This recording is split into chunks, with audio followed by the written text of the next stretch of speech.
Good morning to all. I am your friend Shrutika. Today we are seeing the people who changed the world in business and entrepreneurship. Last व्हिडिओमध्ये आपण बघितलेलं होतं की what is the challenge we are facing our day to day life. And then आपण बघणार आहोत की कोण कोण जे व्यक्ती आहेत, महान व्यक्ती आहेत, त्यांनी आपल्या जे काय बिझनेस लाईनमध्ये एंटरप्रेनरशिपमध्ये त्यांनी आपल्या स्वतःला चेंज करून त्यांनी वर्डला चेंज केले. Yes, now see on here. Okay, ह्या ठिकाणी मी तुम्हाला एक पिक्चर दाखवलेला आहे. या ठिकाणी जो पिक्चर शो काय करतो की आता आपण बिझनेस लाईन्समध्ये खूप सारे व्यक्ती प्रत्येक बिझनेसमध्ये काम करत असतात, टेक्निकली अंडरस्टँडिंग करत असतात. बट एवढ्या सगळ्या गोष्टी करत असताना, आपल्या फील्डमध्ये इंटरेस्ट असतानासुद्धा दे विल फॉल. म्हणजेच काय, दे विल फेल इट.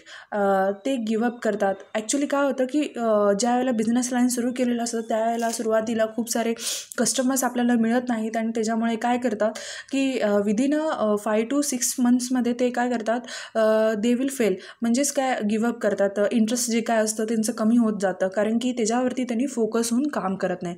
जे व्यक्ती फोकस होऊन काम करतात ते विदिन 2 yearsमध्ये सेटल होतात. आणि त्या सेटलमध्ये होत असताना त्यांना वेगवेगळे चॅलेंजेस येतात, फेस करावे लागतात. प्रॉब्लेम्सला फेस करून ते प्रत्येक गोष्टीतून शिकत जातात आणि they will going to be a success. And within 1-2 yearsमध्ये काय होतं की त्या पिरियडमध्ये एखादं नवीन चॅलेंज त्यांना आलं, अदरवाईज नॅचरल प्रॉब्लेम्स आले, otherwise anything will be happen on their life. That time काय होतं की दे विल गिव अप. ते आपल्याला बिझनेस करायचं नाही, काहीतरी कारण सांगून ते बिझनेस स्टॉप होऊन जातं आणि विदिन 2 yearsमध्ये this business will be get close. And next 5 years म्हणजेच काय, तुमचं जर बिझनेस असेल आणि तुम्ही जर बिझनेस रन करत असाल की तर तुम्ही विदिन 5 yearsमध्ये कसंही करून तुम्हाला तुमचा बिझनेस उभं ठेवलं पाहिजे. आणि विदिन 5 yearsमध्ये हार्डवर्क तुम्हाला प्रत्येक पॉईंटवरती, प्रत्येक स्टेपवरती करावंच लागेल. आणि ज्या वेळेला तुम्ही त्या बिझनेसमध्ये फेस करायला लागता आणि त्यावेळेलाच you will get a success. Okay, so next we will see on here indexing की या व्हिडिओमध्ये आपण काय बघणार आहोत. Okay, today I am learning you the great personalities who change the world. Okay, त्याच्यामध्ये कोण व्यक्ती आहेत ज्यांनी जगाला बदललं, ज्यांनी मेहनत केलं आणि मेहनत करून स्वतःला सिद्ध केलं आणि स्वतःला बदलून ते जगाला बदललं आहे. त्यातले first person is Henry Ford, second person is Steve jobs, third person is Thomas Edison, fourth person is Richard Branson, another one is W. Edward Drummond, Jack Welch, Mitchell Dell, Andy Grove, Ted Turner and Sam Walton. Okay, the great personalities who changed the world. Okay, हे मोठे महान व्यक्ती जे आहेत त्यांनी आपलं मेहनत करून स्वतःला सिद्ध करून त्यांनी स्वतःला चेंज केलं आणि स्वतःला चेंज करून एक महान व्यक्ती बनले. ओके, त्यातले first person is Henry Ford. Henry Ford, who is the Henry Ford? Henry Ford an American industrialist and a founder of the Ford Motor Company. He is the best known as both a folk hero as well as a technological genius.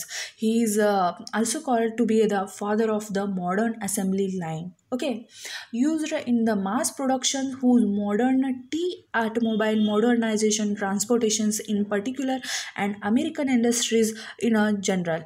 His business intellectual permanently transferred the economics as well as the social character of the United States within the 5 years of the incidential of the Ford Motor.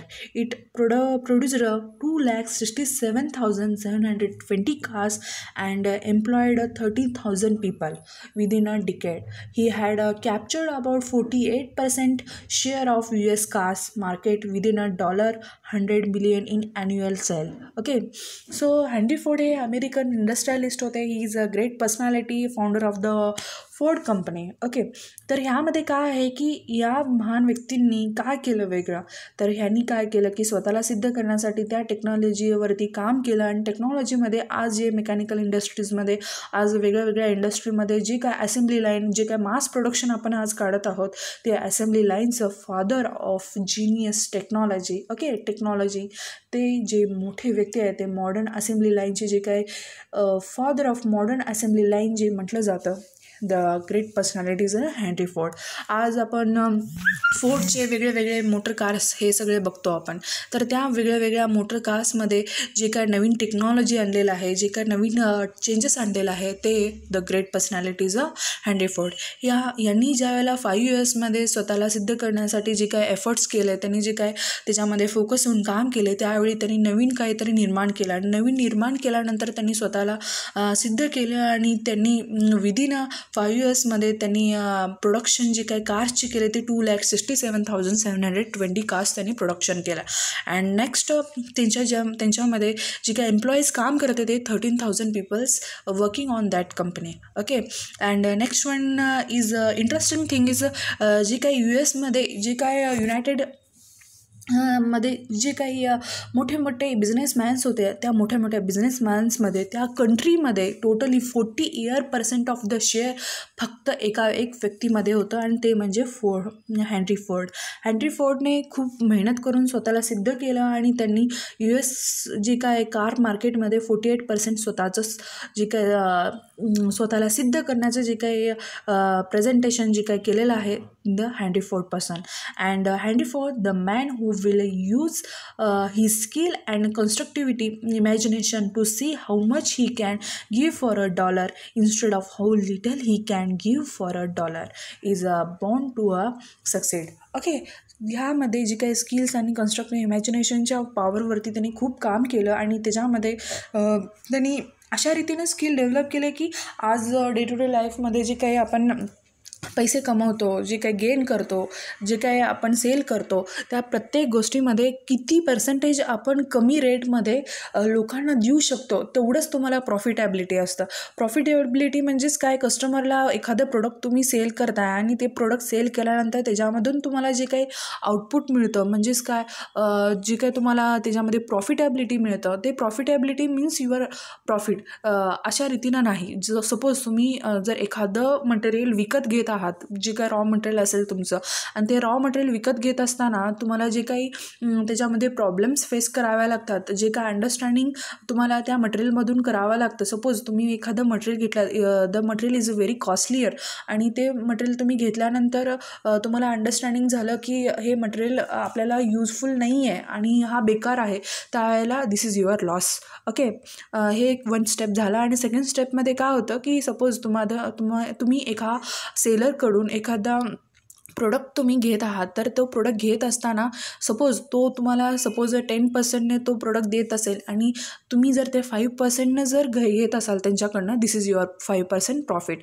म्हणजे मार्केटमध्ये जे काही sale होणाऱ्या जे काही कित्येक गोष्टीमधून तुम्ही जर एखादी पर्सेंटेज कमी करून जे काही एखादं प्रोडक्ट तुम्ही माल उचलत आहात आणि ते माल तुमच्यासाठी, ते मटेरियल तुमच्यासाठी एखादं युजफुल होत असेल, एखादं गोष्टीमध्ये तुम्हाला युजफुल होत असेल आणि कमी रेटमध्ये तुम्ही जर त्याच्यामध्ये तुमचं जे काही इनपुट घालत असाल, तर this is your profit. Okay.